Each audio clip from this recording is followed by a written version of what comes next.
بیرون ملک جانے کی خوشی ایک دن پہلے ہی زندگی کا سب سے بڑا فیصلہ بن گئی۔ ایک آدمی کی زندگی کا سب سے بڑا دن قریب ہوتا ہے۔ بیرون ملک جانے کا ویزا لگ چکا ہوتا ہے، گھر میں خوشی کا ماحول ہوتا ہے، سب خواب سج رہے ہوتے ہیں، لیکن سفر سے صرف ایک دن پہلے سب کچھ بدل جاتا ہے۔ جو بیوی اس کے ساتھ جانے والی ہوتی ہے وہ اچانک ایک بڑے امتحان میں آ جاتی ہے۔ ماں کی حالت خراب ہو جاتی ہے اور وہ بستر پر آ جاتی ہے۔ اب ایک طرف ماں کی خدمت اور دوسری طرف شوہر کا خواب۔ بیوی ایک ایسا فیصلہ کرتی ہے جو سب کو حیران کر دیتا ہے، اور پھر حالات ایسے موڑ لیتے ہیں جہاں رشتے، پیسہ اور قربانی سب آمنے سامنے آ جاتے ہیں۔ یہ کہانی ایک ایسے امتحان کی ہے جو دل کو ہلا کر رکھ دیتی ہے۔ نیلا کی زندگی اس وقت بدل گئی تھی جب اس نے اپنے شوہر فہد کے خواب پورے کرنے کے لیے اپنے ماں باپ کی آخری نشانی تک قربان کر دی تھی۔ وہ ایک خاموش مزاج مگر بے حد صابر لڑکی تھی جس نے شادی کے بعد اپنی پوری دنیا صرف اپنے شوہر اور اس کے خاندان تک محدود کر لی تھی۔ گھر میں اس کی 2 نندیں اور 2 دیور تھے جن کی ابھی شادیاں نہیں ہوئی تھیں، جبکہ سسر اس دنیا میں موجود نہیں تھے۔ گھر کی ہر ذمہ داری فہد کے کندھوں پر تھی اور اسی وجہ سے اس کی ماں ہر وقت سخت مزاج رہتی تھی۔ نیلا کو یوں محسوس ہوتا جیسے وہ کسی گھر میں نہیں بلکہ کسی نگرانی والے قید خانے میں رہ رہی ہے۔ اس کے کمرے کے باہر سے گزرتے قدم بھی اسے ڈرا دیتے تھے۔ اگر وہ اپنے شوہر کے ساتھ ہنس کر بات کر لیتی تو ساس فوراً ٹوک دیتی کہ گھر میں جوان بچے موجود ہیں، ذرا احتیاط سے رہا کرو۔ نیلا ہر بار خاموش ہو جاتی کیونکہ وہ گھر میں سکون چاہتی تھی، جھگڑا نہیں۔ رات کو جب وہ اور فہد اپنے کمرے میں بیٹھے تو دھیمی آواز میں بات کرتے جیسے اونچی آواز میں ہنسنا بھی جرم ہو۔ کئی بار فہد کھڑکی سے باہر دیکھتے ہوئے افسردگی سے کہتا کہ یہ کیسی زندگی ہے جہاں انسان اپنی ہی بیوی کے ساتھ آزاد ہو کر 2 لمحے نہیں گزار سکتا۔ نیلا اسے ہمیشہ یہی سمجھاتی کہ ذمہ داریوں والے گھروں میں انسان کو بہت کچھ برداشت کرنا پڑتا ہے۔ وقت گزرتا گیا اور پھر ایک دن بیرون ملک جانے کی بات شروع ہوئی۔ خاندان کے کچھ لوگوں نے مشورہ دیا کہ اگر فہد باہر چلا جائے تو شاید گھر کے حالات بہتر ہو جائیں۔ مسئلہ صرف پیسوں کا تھا کیونکہ ان کے پاس اتنی رقم نہیں تھی کہ ویزا اور سفری اخراجات پورے ہو سکیں۔ نیلا خاموشی سے سب سنتی رہی۔ اس کے ماں باپ اس دنیا میں نہیں تھے اور اس کے حصے میں صرف ایک چھوٹا سا گھر آیا تھا جو اس کے بچپن کی آخری یادگار تھا۔ جب ساس کو معلوم ہوا کہ اس گھر کی اچھی قیمت مل سکتی ہے تو ان کا رویہ فوراً بدل گیا۔ ایک رات وہ نیلا کے کمرے میں آئیں اور سخت لہجے میں بولی کہ اگر واقعی تم اپنے شوہر سے محبت کرتی ہو تو اپنا گھر بیچ دو تاکہ وہ بیرون ملک جا سکے۔ نیلا پوری رات جاگتی رہی۔ اس نے دیواروں کو دیکھتے ہوئے اپنے بچپن کی ہر یاد محسوس کی، لیکن پھر اس نے اپنے شوہر کی امید بھری آنکھوں کو یاد کیا۔ اگلی صبح اس نے خاموشی سے وہ گھر فروخت کرنے کی حامی بھر لی۔ جب اس نے کاغذات پر دستخط کیے تو ایسا محسوس ہوا جیسے اس کی اپنی جڑیں اس سے جدا ہو رہی ہوں۔ چند ماہ بعد فہد بیرون ملک چلا گیا۔ پردیس کی زندگی نے اسے مصروف کر دیا جبکہ نیلا یہاں گھر کے کاموں میں مزید دبتی چلی گئی۔ اس کے شوہر کی بھیجی ہوئی رقم سے دیور کی شادی ہوئی، پھر نند کی شادی، پھر گھر میں نئی چیزیں آنے لگی، مگر نیلا کے حصے میں آج بھی ایک نئی چادر تک نہیں آئی تھی۔ وہ خاموشی سے سب برداشت کرتی رہی کیونکہ اس کے دل میں صرف ایک امید زندہ تھی کہ ایک دن وہ اپنے شوہر کے ساتھ نئی زندگی شروع کرے گی۔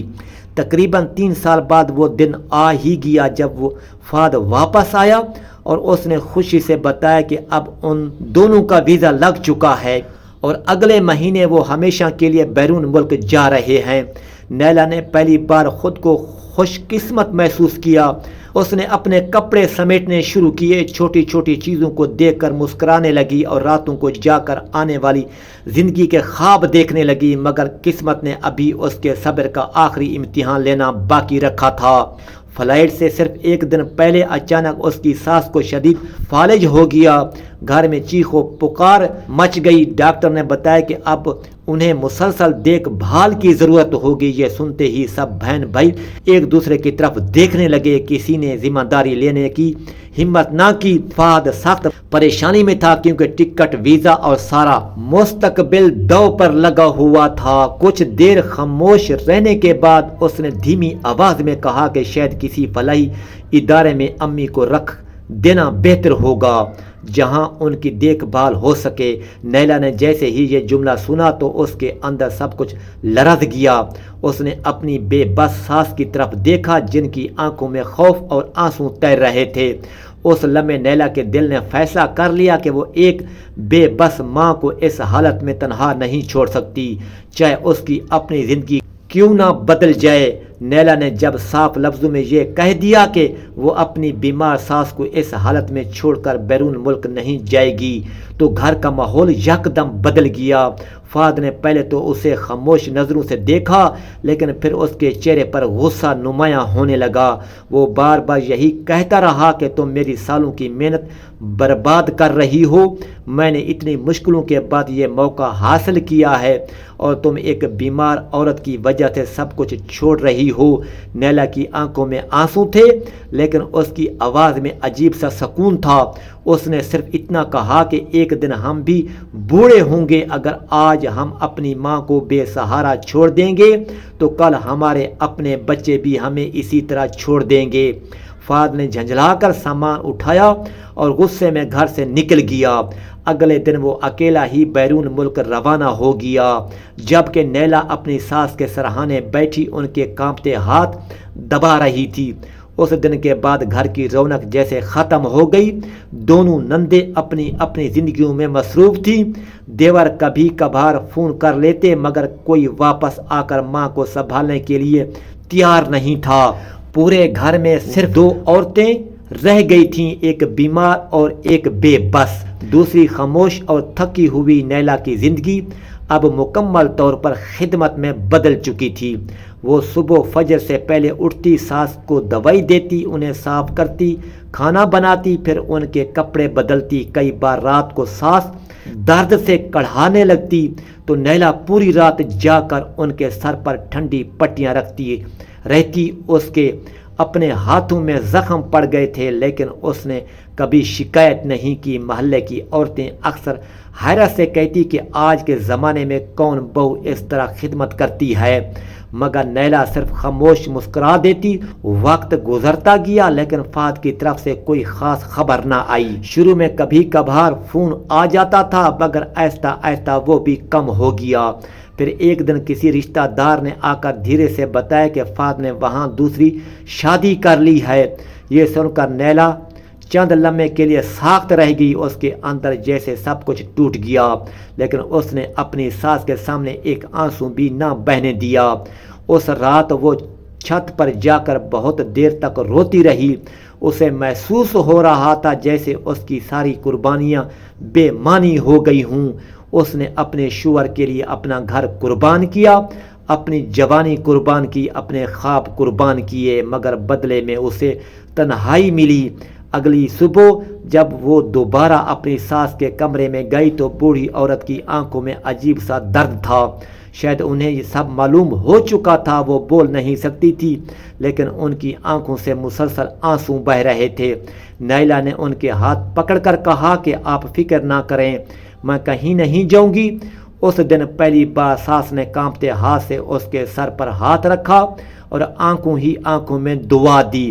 وقت نے نیلا کو وقت سے پہلے بوڑھا کر دیا تھا۔ اس کے بالوں میں سفیدی آنے لگی تھی، چہرے کی رونق ماند پڑ چکی تھی لیکن اس کے اندر کی نرمی آج بھی باقی تھی۔ کئی بار محلے والے اسے سمجھاتے کہ اپنی زندگی کے بارے میں بھی سوچو مگر وہ صرف اتنا کہتی کہ میں ایک بے بس ماں کو تنہا نہیں چھوڑ سکتی۔ اسی طرح کئی سال گزر گئے۔ ایک رات شدید بارش ہو رہی تھی، بجلی بار بار جا رہی تھی اور پورا گھر اندھیرے میں ڈوبا ہوا تھا۔ نیلا اپنی ساس کے پاس بیٹھی انہیں دوا پلا رہی تھی کہ اچانک اس نے محسوس کیا کہ بوڑھی عورت کی آنکھ سے ایک آنسو بہہ نکلا ہے۔ پھر انہوں نے بڑی مشکل سے اپنا کانپتا ہوا ہاتھ اٹھایا اور نیلا کے پیچھے کی طرف اشارہ کیا۔ نیلا حیرانی سے پلٹی تو اس کا دل زور سے دھڑکنے لگا، کیونکہ دروازے کے قریب ایک شخص خاموش کھڑا تھا۔ اس کے ہاتھ کانپ رہے تھے، آنکھوں سے آنسو بہہ رہے تھے، اور برسوں بعد اس کے سامنے اس کا شوہر فہد کھڑا تھا۔ فہد کو اپنے سامنے دیکھ کر نیلا چند لمحوں کے لیے بالکل ساکت رہ گئی۔ اسے یقین ہی نہیں آ رہا تھا کہ برسوں پہلے اسے تنہا چھوڑ کر جانے والا شخص اچانک یوں واپس آ جائے گا۔ کمرے میں عجیب سی خاموشی پھیل گئی تھی۔ باہر بارش کی آواز آ رہی تھی، جبکہ اندر صرف سانس کی ٹوٹی ہوئی سانسیں سنائی دے رہی تھی۔ فہد چند قدم آہستہ آہستہ آگے بڑھا۔ اس کے چہرے پر پہلے والی غرور بھری سختی نہیں تھی، بلکہ شکستگی اور پچھتاوا صاف نظر آ رہا تھا۔ اس نے اپنی ماں کو اس حالت میں دیکھا تو اس کی آنکھوں سے آنسو بہنے لگے۔ وہ ان کے قدموں کے قریب بیٹھ گیا اور کانپتی ہوئی آواز میں بولا، امی مجھے معاف کر دیں، میں بہت دیر سے آیا ہوں۔ بوڑھی عورت کی آنکھوں میں نمی تیرنے لگی۔ وہ بول نہیں سکتی تھی، مگر ان کے لرزتے ہونٹ اور کانپتے ہاتھ سب کچھ بیان کر رہے تھے۔ نیلا خاموشی سے ایک طرف کھڑی یہ منظر دیکھتی رہی۔ اس کے دل میں برسوں کا درد تھا، لیکن اس نے پھر بھی اپنے جذبات کو قابو میں رکھا۔ کچھ دیر بعد فہد نے آہستہ سے نیلا کی طرف دیکھا۔ اس کی نظریں جھکی ہوئی تھیں، جیسے وہ اس کا سامنا کرنے کے قابل نہ ہو۔ وہ دھیرے سے بولا، میں نے تمہارے ساتھ بہت ظلم کیا۔ نیلا خاموش رہی۔ اس کے اندر بہت کچھ تھا، مگر الفاظ جیسے کہیں کھو گئے تھے۔ فہد نے بھاری آواز میں کہنا شروع کیا کہ جب میں بیرون ملک گیا تو شروع میں مجھے لگا تھا کہ میں نے صحیح فیصلہ کیا ہے۔ میں اپنی نئی زندگی میں مصروف ہو گیا تھا۔ وہاں دولت تھی، آسائش تھی، نئی دنیا تھی، لیکن سکون نہیں تھا۔ دوسری شادی بھی کر لی، مگر وہ رشتہ کبھی دل سے نہ بن سکا۔ ہر وقت لڑائیاں رہتی تھی۔ وہ عورت ہمیشہ مجھ سے شکایت کرتی کہ میں اپنے ماضی کو نہیں بھولتا۔ میں باہر سے ہنستا تھا، لیکن اندر سے خالی ہوتا جا رہا تھا۔ پھر کاروبار میں نقصان ہوا، دوست ساتھ چھوڑ گئے، اور گھر کا سکون بھی ختم ہو گیا۔ ایک دن ایسا آیا جب میں بالکل تنہا رہ گیا۔ اس عورت نے بھی مجھے چھوڑ دیا۔ فہد کی آواز ٹوٹنے لگی۔ اس کی آنکھوں سے آنسو صاف کرتے ہوئے کہا، تب مجھے پہلی بار احساس ہوا کہ میں نے کسی عورت کو کھو دیا ہے، جس عورت نے میری ماں کے لیے اپنی پوری زندگی قربان کر دی۔ میں نے اسی کو تنہا چھوڑ دیا۔ نیلا خاموشی سے سنتی رہی۔ اس کے دل میں برسوں کی تکلیف ابھی بھی زندہ تھی۔ فہد نے دوبارہ دھیمی آواز میں کہا، میں ہر مہینے پیسے بھیجتا رہا، لیکن ہمت نہیں ہوئی واپس آ سکوں۔ مجھے ڈر تھا کہ تم میری شکل بھی نہیں دیکھنا چاہو گی۔ مگر پھر ایک دن کسی جانے والے سے امی کی حالت کے بارے میں پتہ چلا تو میرے اندر سب کچھ ٹوٹ گیا۔ میں فوراً واپس آ گیا۔ کمرے میں خاموشی چھا گئی۔ ساس مسلسل اپنی نم آنکھوں سے کبھی نیلا کو دیکھتی تھی اور کبھی اپنے بیٹے کو۔ ان کے چہرے پر ایسا درد تھا جیسے وہ اپنے کیے ہوئے ہر ظلم پر شرمندہ ہوں۔ اچانک انہوں نے بڑی مشکل سے اپنا ہاتھ اٹھایا اور نیلا کا ہاتھ پکڑ کر فہد کے ہاتھ پر رکھ دیا۔ دونوں اچانک چونک گئے۔ بوڑھی عورت کی آنکھوں سے آنسو بہہ رہے تھے اور وہ بار بار دونوں کو ساتھ دیکھنے کی کوشش کر رہی تھی۔ نیلا کے دل میں برسوں کا غصہ، تنہائی اور قربانیاں ایک ساتھ ابھر آئیں۔ اسے وہ راتیں یاد آنے لگیں جب وہ اکیلے چھت پر بیٹھ کر روتی تھی۔ وہ دن یاد آئے جب اس نے بھوک اور تھکن بھی اپنی ساس کی خدمت کی۔ وہ لمحے یاد آئے جب اسے خبر ملی تھی کہ اس کے شوہر نے دوسری شادی کر لی ہے۔ اس کی آنکھوں سے بھی آنسو بہنے لگے، مگر اس نے پھر بھی خاموشی اختیار کیے رکھی۔ فہد نے آہستہ سے کہا، اگر ممکن ہو تو مجھے ایک موقع دے دو۔ میں اپنی باقی زندگی تمہاری ہر تکلیف کا بدلہ محبت سے دینا چاہتا ہوں۔ نیلا نے فوراً کوئی جواب نہیں دیا۔ اس نے صرف اپنی ساس کی طرف دیکھا، جو نم آنکھوں کے ساتھ دونوں کو دیکھ رہی تھی، جیسے ان کی آخری خواہش یہی ہو کہ یہ ٹوٹا ہوا گھر دوبارہ جڑ جائے۔ اس رات کے بعد گھر کا ماحول عجیب خاموشی میں ڈوب گیا تھا۔ فہد ہر وقت اپنی ماں کے قریب بیٹھا رہتا۔ وہ ان کے ہاتھ دباتا، کبھی ان کے پاؤں سلہاتا اور کبھی چپکے سے آنسو پونجھ لیتا۔ اسے اب احساس ہو چکا تھا کہ زندگی صرف پیسے، ملک اور آسائش کا نام نہیں ہوتی۔ اصل سکون ان لوگوں میں ہوتا ہے جو مشکل وقت میں ساتھ کھڑے رہتے ہیں۔ نیلا خاموشی سے سب کچھ دیکھتی رہی۔ اس کے دل میں درد بھی تھا، شکوہ بھی تھا، اور ایک عجیب سا سکون بھی کہ شاید اس کے برسوں کی قربانی اللہ کے ہاں ضائع نہیں گئی۔ اگلے چند دن فہد نے اپنی ماں کی خدمت میں گزارے۔ وہ اکثر رات کو نیلا کے پاس بیٹھ کر پرانی باتیں یاد کرتا اور روتے ہوئے کہتا کہ اگر اس دن تم میرے ساتھ چلی جاتی تو شاید میں کبھی سمجھ ہی نہ پاتا کہ ایک عورت کی قربانی کیا ہوتی ہے۔ نیلا صرف خاموش رہتی، کیونکہ بعض درد لفظوں سے نہیں خاموشی سے بیان ہوتے ہیں۔ ایک رات ساس کی طبیعت اچانک بہت زیادہ خراب ہو گئی۔ ان کی سانسیں تیز چلنے لگیں۔ فہد گھبرا گیا اور فوراً ڈاکٹر کو بلانے کے لیے باہر بھاگا۔ نیلا اپنی ساس کے سرہانے بیٹھی، ان کا ہاتھ تھامے مسلسل کلمہ پڑھتی رہی۔ بوڑھی عورت کی بند ہوتی آنکھیں بار بار نیلا کے چہرے پر رک جاتی تھی۔ اچانک انہوں نے بہت مشکل سے اپنا ہاتھ اٹھایا اور نیلا کے سر پر رکھ دیا۔ ان کی آنکھوں سے آنسو بہہ نکلے، جیسے وہ اپنی ہر سختی، ہر ظلم اور ہر تلخ رویے پر معافی مانگ رہی ہو۔ نیلا بھی پھوٹ پھوٹ کر رونے لگی۔ اس نے ان کے ہاتھ کو اپنے چہرے سے لگا لیا۔ چند لمحوں بعد ساس کی سانسیں آہستہ آہستہ رکنے لگیں۔ فہد واپس آیا تو اس نے اپنی ماں کو خاموش پایا۔ اس لمحے پورا گھر سسکیوں سے بھر گیا۔ فہد اپنی ماں کے قدموں میں بیٹھ کر بچوں کی طرح رونے لگا۔ وہ بار بار کہتا رہا، امی مجھے معاف کر دے، میں بہت دیر سے آیا۔ نیلا خاموش آنکھوں کے ساتھ کھڑی تھی، لیکن اس کے دل میں عجیب سا سکون تھا، کیونکہ اس نے آخری وقت تک اپنی ساس کا ساتھ نبھایا تھا۔ تدفین کے بعد گھر پہلے سے بھی زیادہ سنسان ہو گیا۔ اب اس بڑے گھر میں صرف 2 لوگ رہ گئے تھے، وہ ایسے لوگ جنہوں نے وقت کی سختیوں میں اپنی زندگیاں کھو دی تھیں۔ ایک رات فہد نیلا کے سامنے بیٹھا بہت دیر تک خاموش رہا، پھر دھیمی آواز میں بولا، میں نے اپنی انا میں سب کچھ برباد کر دیا۔ تم نے میرے حصے کا فرض بھی نبھایا اور محبت بھی، لیکن میں تمہیں تنہا چھوڑ گیا۔ اس کی آنکھوں میں سچا پچھتاوا تھا۔ اس نے نیلا کا ہاتھ پکڑ کر کہا، اگر ممکن ہو تو مجھے ایک موقع دے دو، میں اپنی باقی زندگی تمہارے ہر آنسو کا حساب محبت سے دینا چاہتا ہوں۔ نیلا کی آنکھوں میں آنسو آ گئے۔ اس نے برسوں پہلے والا اپنا تنہا وجود یاد کیا، وہ راتیں یاد کیں جب وہ چھت پر بیٹھ کر صرف ایک آواز سننے کو ترستی تھی، وہ لمحے یاد کیے جب اسے معلوم ہوا تھا کہ اس کے شوہر نے دوسری شادی کر لی ہے، مگر پھر اس نے اپنی ساس کی دعائیں یاد کیں، وہ دعائیں جو ہر رات ایک بے بس ماں اس کے لیے روتے ہوئے مانگتی تھی۔ نیلا نے آہستہ سے فہد کا ہاتھ تھام لیا۔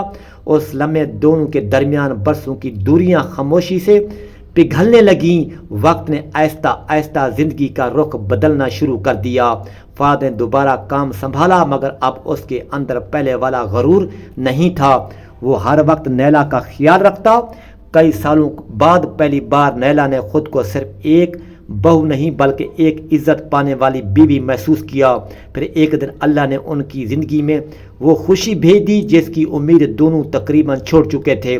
ڈاکٹر نے مسکراتے ہوئے بتایا کہ نیلا ماں بننے والی ہے۔ یہ خبر سن کر فہد کی آنکھوں سے آنسو نکل آئے، مگر حیرت اس وقت ہوئی جب ڈاکٹر نے کہا کہ ایک نہیں بلکہ 3 بچے ہیں، 2 بیٹے اور 1 بیٹی۔ نیلا حیرت سے رونے لگی جب فہد بار بار سجدے میں گر گیا، اللہ کا شکر ادا کرتا رہا۔ اس دن فہد نے روتے ہوئے کہا، شاید یہ ان دعاؤں کا انعام ہے جو میری ماں تمہیں دیا کرتی تھی۔ کچھ مہینوں بعد جب گھر میں 3 معصوم بچوں کی آوازیں گونجیں تو وہی سنسان گھر دوبارہ زندہ ہو گیا۔ نیلا اپنے بچوں کو سینے سے لگائے اکثر سوچتی کہ انسان اگر خلوص سے کسی کا درد اپنا لے تو اللہ اس کے خالی ہاتھ کبھی واپس نہیں لوٹاتا۔ بعض قربانیاں واقع طور پر انسان کو تنہا کر دیتی ہیں، لیکن انہی قربانیوں کے بدلے اللہ ایسی خوشیاں عطا کرتا ہے جن کا انسان تصور بھی نہیں کر سکتا۔